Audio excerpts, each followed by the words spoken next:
চাক এটা কথা হ'ল মাদ্ৰাছা স্কুল এইবিলাক হৈছে এটা প্ৰতিষ্ঠান আৰু মাদ্ৰাছাবিলাক হৈছে এটা ধৰ্মীয় প্ৰতিষ্ঠান। আজি মাদ্ৰাছাই হওক মছজিদেই হওক এইবিলাক হ'ল এটা উপাসনাথলী। এই উপাসনাস্থলীত ধৰ্মীয় শিক্ষাৰ লগতে সামাজিক শিক্ষা বিভিন্ন ধৰণৰ শিক্ষা তাত প্ৰদান কৰা হয়। তাৰে অন্যতম হৈছে বানাত মাদ্ৰাছা, যি মাদ্ৰাছাত মহিলাসকলক ধৰ্মীয় শিক্ষাৰ লগতে সামাজিক ও নীতি শিক্ষা প্ৰদান কৰা হয়। সেই এখন ধৰ্মীয় আৱেগ অনুভূতিক আঘাত কৰি সন্মানীয় বিধায়ক নুৰুল হুদা ডাঙৰীয়াই যি নিকৃষ্ট ৰাজনীতি কৰিছে তাক মই এজন ভাৰতীয় জনতা পাৰ্টিৰ এজন কাৰ্যকৰ্তা হিচাপে মই নিন্দা কৰিছোঁ, ধিক্ষাৰ দিছোঁ, গৰিহণা দিছোঁ। কাৰণ এজন বিধায়কৰ সেইখিনি ন্যূনতম জ্ঞান থকাৰ দৰকাৰ যে এখন ধৰ্মীয় মাদ্ৰাছাৰ আঘাত সানি ৰাজনীতি কৰাটো কিমান যুক্তিসংগত। কাৰণ কোনো মছজিদ মাদ্ৰাছাত আজিলৈকে আমাৰ প্ৰফেট হজৰত মুহাম্মদ ছাল্লাল্লাহু আলাইহি ছাল্লাম তেখেতৰো জন্মদিন উদযাপন কৰা নহয়। আৰু সেই মাদ্ৰাছাত এজন সন্মানীয় বিধায়কে তেখেতৰ ন্যূনতম জ্ঞানৰ যে ভাৰসাম্যতা হেৰুৱাইছে এই কথা তেওঁ নিজে উদঙাই দিছে। কাৰণ গৌৰৱ গগৈ ডাঙৰীয়া এজন সন্মানীয় সাংসদ, সেই গৌৰৱ গগৈ ডাঙৰীয়া এজন সন্মানীয় সাংসদৰ লগতে অসম প্ৰদেশ কংগ্ৰেছৰ এজন সভাপতি, তেখেতক তৈলমৰ্দন কৰিব গৈ পেলাই গৌৰৱ গগৈৰ সমৰ্থন লাভ কৰিব গৈ পেলাই। কাৰণ এটা সময়ত দেখা পাইছিলোঁ বিভিন্ন সময়ত তেখেত যেতিয়া নেকি প্ৰদেশ কংগ্ৰেছৰ সভাপতি লৈ পেলাই গৌৰৱ গগৈ আৰু ভূপেন বৰাৰ মাজত যেতিয়া নেকি টনা উজোৰা হৈ আছিলে তেতিয়া আমি গম পাইছিলোঁ যে নুৰুল হুদা ডাঙৰীয়া গৌৰৱ গগৈৰ বিৰোধী লবিত বাহৰ পাতিছিলে। আৰু সেই বিধায়কজনে যেতিয়া দেখা পালে যে গৌৰৱ গগৈ ডাঙৰীয়া অসম প্ৰদেশ কংগ্ৰেছৰ সভাপতি হৈছে, সেই গৌৰৱ গগৈ ডাঙৰীয়া অসম কংগ্ৰেছৰ সভাপতি হোৱাৰ পিছত সেই গৌৰৱ গগৈক তৈলমৰ্দন কৰি সন্তুষ্ট কৰি তাক ধৰ্মীয় আৱেগ আনি ঢালি দিছে। কাৰণ এখন মাদ্ৰাছা পবিত্ৰ অনুষ্ঠান, যি অনুষ্ঠানত ধৰ্মীয় শিক্ষাৰ লগতে সামাজিক ও নীতি শিক্ষা প্ৰদান কৰা হয়। সেই ধৰ্মীয় নীতি শিক্ষাৰ লগতে সামাজিক শিক্ষাৰ মাজত যি ৰাজনৈতিক ভাৰসাম্যতা আৰু ৰাজনৈতিকভাৱে যি নিকৃষ্ট ৰাজনীতি কৰি এটা সমাজত বিৰূপ প্ৰতিক্ৰিয়াৰ সৃষ্টি কৰিছে মোটেই গ্ৰহণযোগ্য নহয়।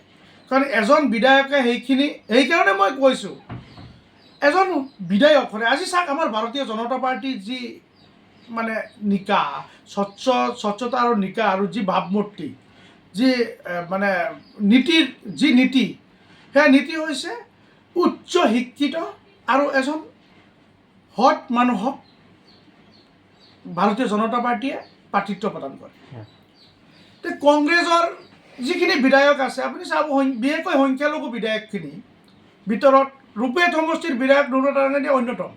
কাৰণ তেখেতৰ কোনো উচ্চ শিক্ষাৰ কোনো অৰ্হতা নাই। তেখেতে এখন ভাল মহাবিদ্যালয়ত উচ্চ শিক্ষা গ্ৰহণ কৰা নাই। তেখেতে কি বুজি পাব সামাজিক দায়বদ্ধতা। কাৰণ তেখেতে এই গোটেই সমগ্ৰ ৰাজনীতি কালটো আৰম্ভণিৰ পৰাই লুণ্ঠন কৰি কৰি কৰি কৰি এটা লুণ্ঠনৰ সাম্ৰাজ্য বনাই তেখেতে এটা সময়ত কি কৰিছে, সংখ্যালঘু মানুহখিনিৰ প্ৰাপ্য অধিকাৰৰ পৰা বঞ্চিত কৰি নিজে ৰজা হৈ সেই অবৈধ টকাৰে নিৰ্বাচন খেলি ৰূপেট সমষ্টিৰ পৰা বিধায়ক নিৰ্বাচিত হৈছে। আৰু সেই বিধায়ক নিৰ্বাচিত হৈ কিছু সময়ত তেখেতৰ যুৱ কংগ্ৰেছ NSYৰ সতীৰ্থসকলে, নুৰুল হুদাৰ সতীৰ্থসকলে, কৰ্মীসকলে অসমীয়া স্বাভিমান গামোচাক কেতিয়াবা জ্বলাইছে, ক'ৰবাত উচ্ছেদ হৈছে বা কাৰোবাৰ ঘৰত জুই লাগিছে তাত গৈ পেলাই কোৰাণক লৈ পেলাই ৰাজনীতি কৰিছে। অতি শেহতীয়াকৈ কোনো ঢিকুল নাপায়। কাৰণ নুৰুল হুদাক এতিয়া মানুহে সমাজৰ পৰা বিদায় দিয়াৰ কাৰণে সিদ্ধান্ত লৈছে।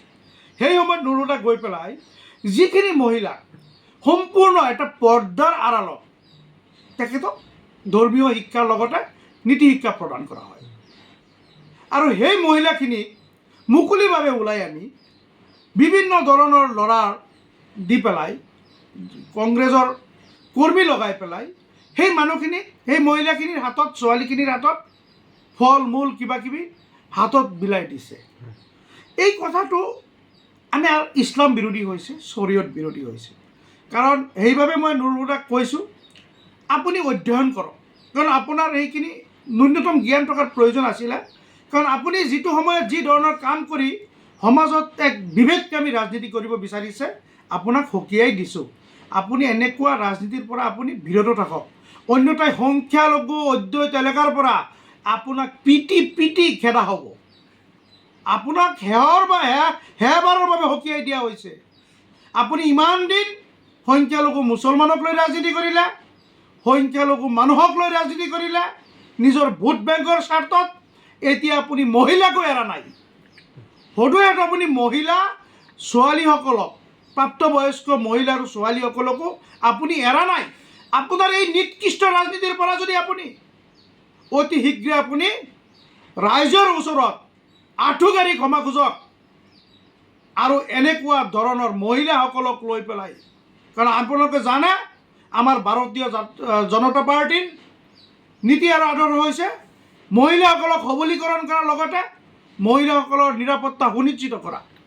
আজি নুৰুল হুদা ডাঙৰীয়াই যিটো সময়ত মহিলাসকলক যি ধৰণৰ সন্মানত আঘাত সানি যি ধৰণৰ কাম কৰিছে, সেই কামৰ বাবে মই নুৰুল হুদাক হেবাৰৰ বাবে সকীয়াই দিছোঁ। এনেকুৱা নিকৃষ্ট ৰাজনীতিক পৰা নুৰুল হুদা বিৰত থাকিব লাগে।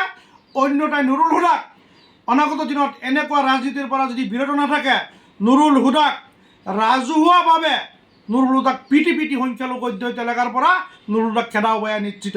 কাৰণ ইতিমধ্যে সংখ্যালঘু ৰাইজে সিদ্ধান্ত লৈছে। আজি এই ধৰ্মীয় অনুষ্ঠানত এনেকুৱা কাম কৰাৰ কাৰণে আজি যি আলিম সমাজ লগতে বিভিন্ন সচেতন মহল, সামাজিক দায়বদ্ধতা থকা ব্যক্তিসকলৰ হৃদয় চুই গৈছে। এনেকুৱা কাম কৰা, নিকৃষ্ট মানসিকতাৰ কাম কৰা অসমৰ ভিতৰত 126 জন সন্মানীয় বিধায়কৰ ভিতৰত এই নুৰুল হুদাই হৈছে তাৰ অন্যতম এজন বিধায়ক, যিজনৰ কোনো ন্যূনতম জ্ঞান নাই। মেট্ৰিকটো যেন তেন পাছ কৰিছে চাগে, তাৰ উচ্চ শিক্ষাৰ কোনো অৰ্হতা নাই। সি মহিলাসকলৰ যি সততা, মহিলাসকলৰ যি সন্মান, সেই কথা সি কেনেকৈ বুজি পাব? কাৰণ যিজন মানুহে মহিলাক সন্মান কৰিব নাজানে, যিজন বিধায়কে মহিলাসকলৰ নিৰাপত্তাৰ কথা কোনোদিন চিন্তা কৰা নাই, যিজন বিধায়কে মহিলাসকলৰ সবলীকৰণ কৰাৰ কাৰণে কোনোদিন চিন্তা কৰা নাই, সেইজন বিধায়কে কিছুমান হাংগু পাংগু লৈ, যিসকল হাংগু পাংগুৰ বিভিন্ন সময়ত বহুত অশ্লীল ভিডিঅ' ভাইৰেল হৈছিলে, বহুত ছোৱালীৰ লগত সেই কংগ্ৰেছৰ হাংগু পাংগুবিলাকৰ কিন্তু বহুত অশ্লীল ভিডিঅ' ছোৱালীৰ সৈতে, মহিলাৰ সৈতে, মই নাম ইয়াত সন্নিৱিষ্ট কৰিব বিচৰা নাই। তেখেত যুৱ কংগ্ৰেছেই হওক বা NSYৰ হওক সক্ৰিয় কৰ্মী, তেখেত পদবীত আছে। সেইখিনি ল'ৰাৰ কিন্তু বিভিন্ন সময়ত বিভিন্ন ধৰণৰ অশ্লীল অসামাজিক ভিডিঅ' ভাইৰেল হোৱাৰ প্ৰমাণ বহুত আছে। আৰু সেই তেনেকুৱা ধৰণৰ ব্যক্তিক লগত লৈ গৈ পেলাই নুৰুল হুদাই যি নিকৃষ্ট মানসিকতাৰ ৰাজনীতি কৰিছে, কোনো দিন এই কথা আমি ভাৰতীয় জনতা পাৰ্টীয়ে সহ্য নকৰোঁ। আৰু মই এজন সংখ্যালঘু নেতা হিচাপে, এজন ভাৰতীয় জনতা পাৰ্টীৰ এজন নিষ্ঠাবান কাৰ্যকৰ্তা হিচাপে মই কোনোদিন সহ্য নকৰোঁ। মই নুৰুল হুদাই অনাগত দিনত এনেকুৱা কৰ্মৰ পৰা যদি বিৰত নহয়, নুৰুল হুদাক লাষ্টবাৰৰ বাবে সকীয়াই দিছোঁ। তেখেতক পিটি পিটি এইখন সমষ্টিৰ পৰা খেদা হ'ব নিশ্চিত।